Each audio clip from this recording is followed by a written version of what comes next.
Hi guys, my name's Caleb and welcome back to another video. Today I'm going to be continuing on in my series on my everyday carry survival kit. This is actually part 2 in the videos, so if you're seeing this as your first video, go check out part 1 if you want to have a look at my waterproof survival kit. I highly recommend that, so then you'll get a better feel of the items I've got in my survival kit. Today I'm going to be focusing mainly on this non-waterproof items survival kit, so let's get straight into it. First thing I want to point out about this kit is that it's got this wire sort of keyring hole. I actually use this to store my survival keychain on it. You can just clip this carabiner quite easily on, and that hangs loosely from my belt. This has got a squash clamp on it here, which has got all the other items in it, and I'll show that in part 3, but this is a really handy thing to have in the survival kit, just so that you can easily clip it to anything you're wearing. Another handy thing about having survival kits in TicTac boxes is that you have got a clear box here, so you can immediately see everything that you've got inside this kit. Another added benefit of this is actually you can use the signal mirror. Not as good, but you can still use it quite well on the outside of the kit without actually taking anything out of the kit. Another good use for this is that up here I've got this small torch. You just press down this button and it shines quite brightly. You can see even in the broad daylight it's quite bright, so this can be seen throughout the box and you don't have to take anything out of the box. You can just use it as is and you've already got a torch, so that stops you rummaging around in the dark. So let's just crack this box open. You can just pull this lid here, it's quite a firm fit, and let's have a look at what's inside.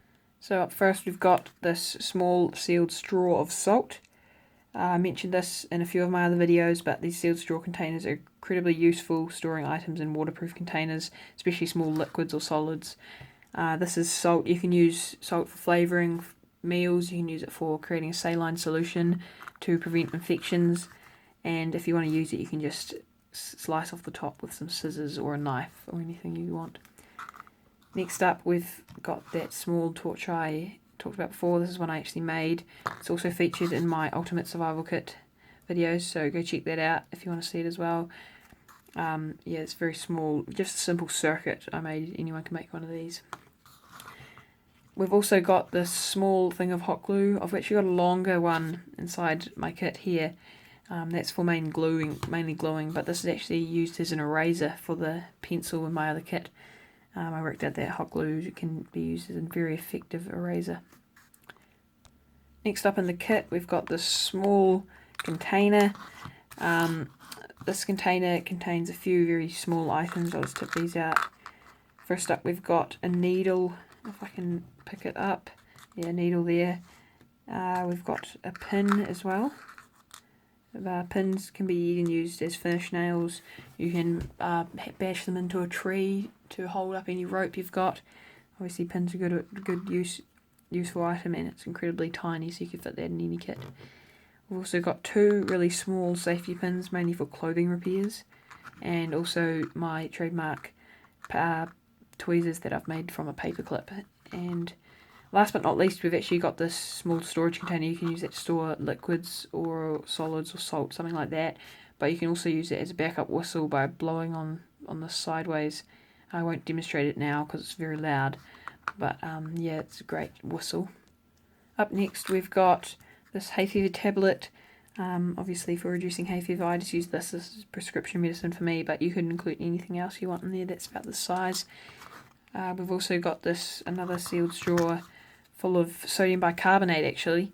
This is very useful for cleaning, can be used from deodorant, soap, detergent, all those sorts of things. So that's another useful item in a survival situation. We've also got this signal mirror which you saw before.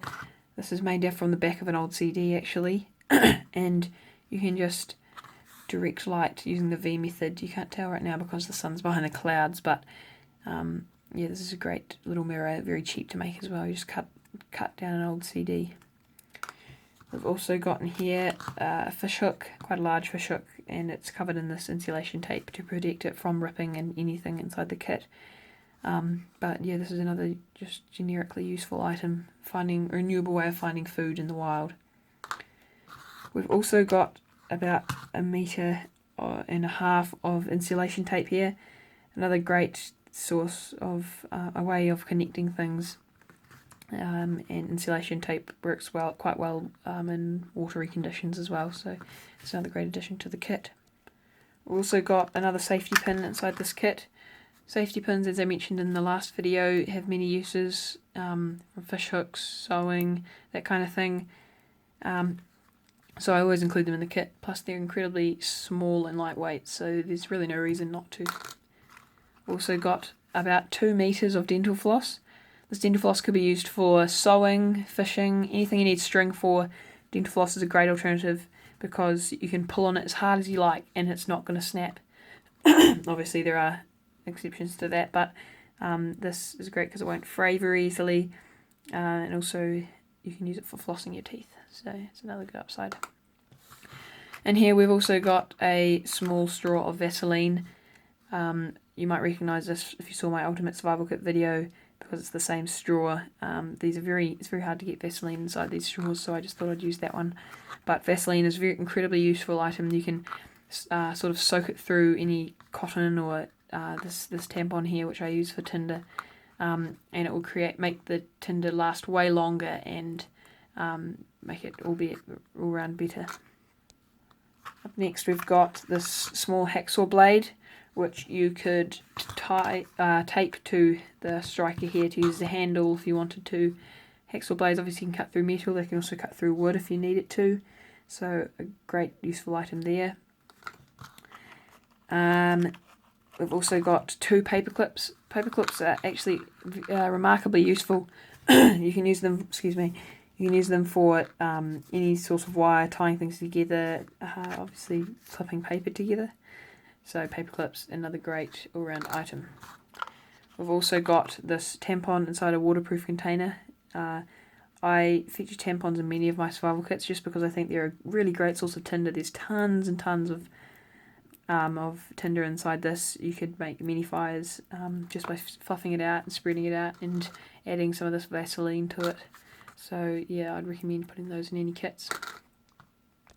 The last 2 items are 2 fire lighting options. We've got this magnifying glass, which I've used to start mini fires. It's a great reliable one, and it's quite small as well, quite thin, so you can fit in most kits. And last but certainly not least, we've got this spark wheel, which I've featured in my Ultimate Survival Kit video again. Obviously there are lots of double ups here, so go check that video out as well. But you just turn the wheel and it sparks. I've seen lots of other YouTubers use bought spark wheels, and I think this is just as good, a lot cheaper. Just buy a cheap lighter from the $2 shop and you can just cut it down. There's a couple of YouTubers who have great videos on making these. It's also got a small storage of tinder in here, some cotton wool, so you can just start an entire fire using just this, as long as you've got some other branches obviously. So yeah, that's part 2 of my kit. This contains all the waterproof items, as it's in a non-waterproof tin, basically just because of this keyring attachment here, which as you can see is not really waterproof. But yeah, thanks for watching. Be sure to check out part 3 where I talk about my keyring here and also the squash clamp with the other items. And if you haven't already, check out part 1 of this video where I go over this kit with all the non-waterproof items inside. As always, thanks so much for watching, and any support on this channel is greatly appreciated. So feel free to like, and if you really enjoyed it, make sure to subscribe. But thanks for watching. My name's Caleb, and bye.